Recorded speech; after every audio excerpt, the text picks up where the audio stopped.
Today on Muscle Car of the Week, we have two words for you, block and big, and not necessarily in that order. We're talking about big block engines.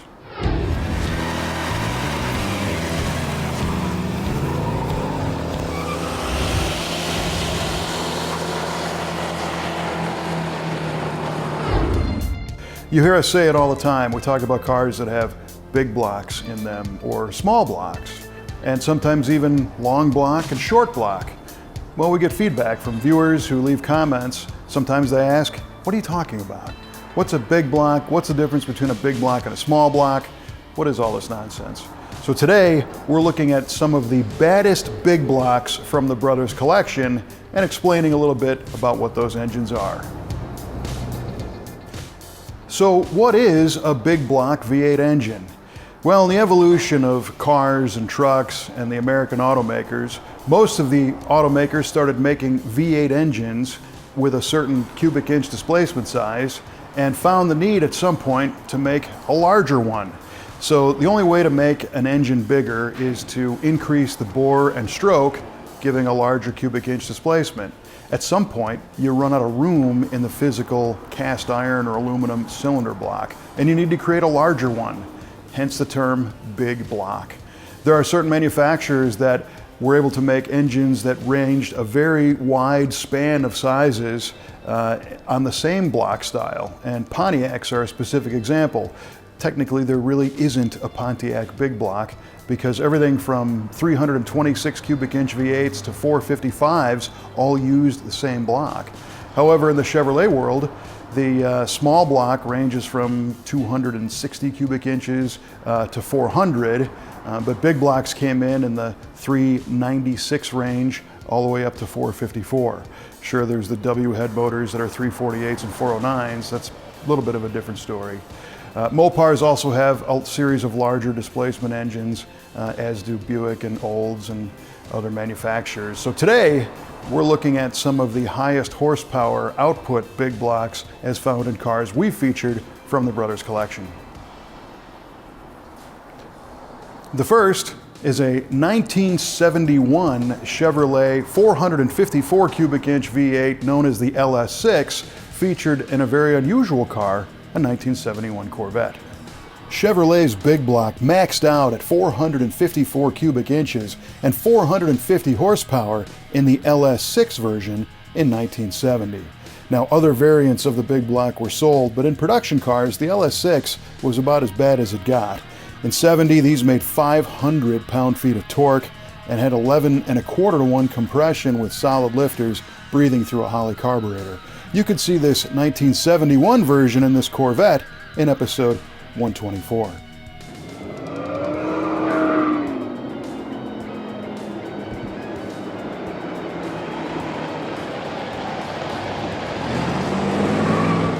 Next is a big block Ford engine, a very special one called the Boss 429. The Ford Boss 429 was an interesting engine because Ford already had a 427 and a 428, and now the 429. So what's the deal? Well, the 429 is part of the 385 series of engines, which equated to the length of the stroke of this new block when built to 460 cubic inch variants as found in the Lincoln in 1968. But for racing, Ford used the 429 block with a very special set of O-ringed cylinder heads that had a crescent moon-shaped combustion chamber and this very large valve cover, and called it the Boss 429. You can learn more about this engine and this car in episode 123 of Muscle Car of the Week. Now, you can't talk about big block engines without referencing the elephant engine itself, the 426 Chrysler Hemi. Well, in this case, we've got a great car to feature it in, a 1968 Dodge Charger found in the Brothers collection. And this is a variant of the Street Hemi, as we're looking at in this 1968 Dodge Charger. The street Hemi made 425 horsepower, 490 pound-feet of torque, and it had cross-bolted main caps and high compression, and breathed through two 4-barrel carburetors.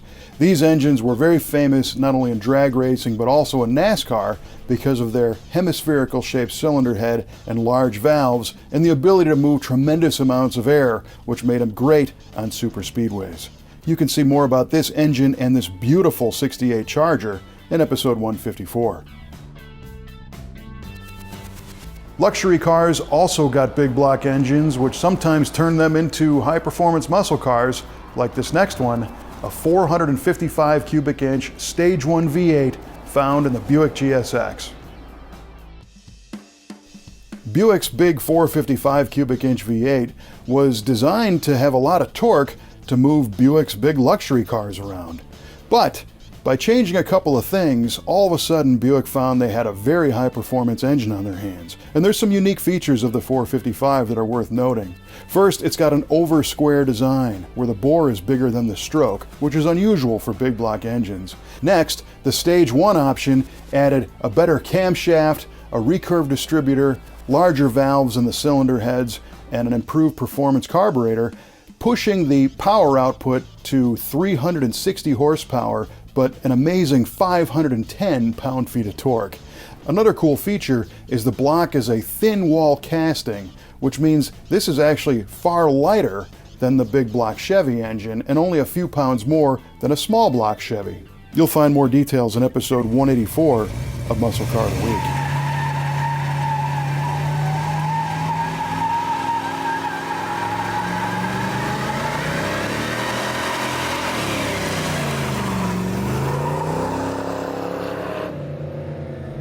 The next big block we're featuring has a legendary size. It's a 427, but it's a Ford.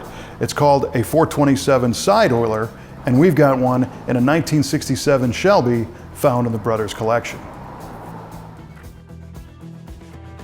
Now this is a member of the FE series of engines, which stood for Ford and Edsel, and the 427 side oiler was an iteration of the 427.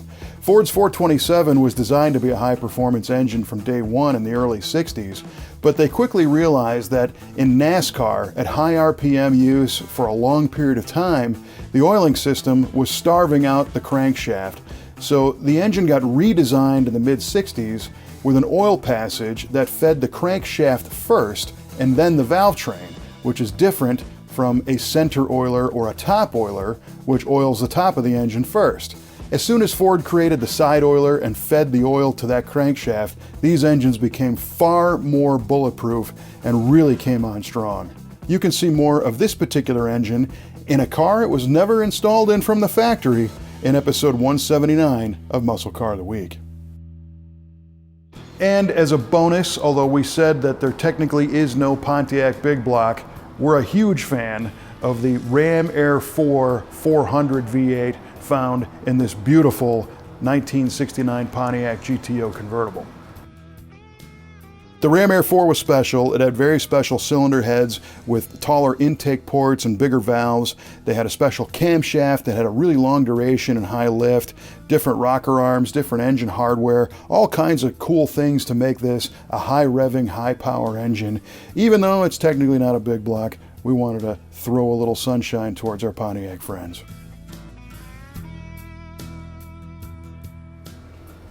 So we're not saying that these are the best or the ultimate big blocks, but they are some of the coolest, and we hope you enjoyed our little trip through big block history here on Muscle Car of the Week. Maybe sometime we'll do something on small blocks. We'll let you decide in the comments. And we'll be back next time with another awesome car from the Brothers collection on Muscle Car of the Week.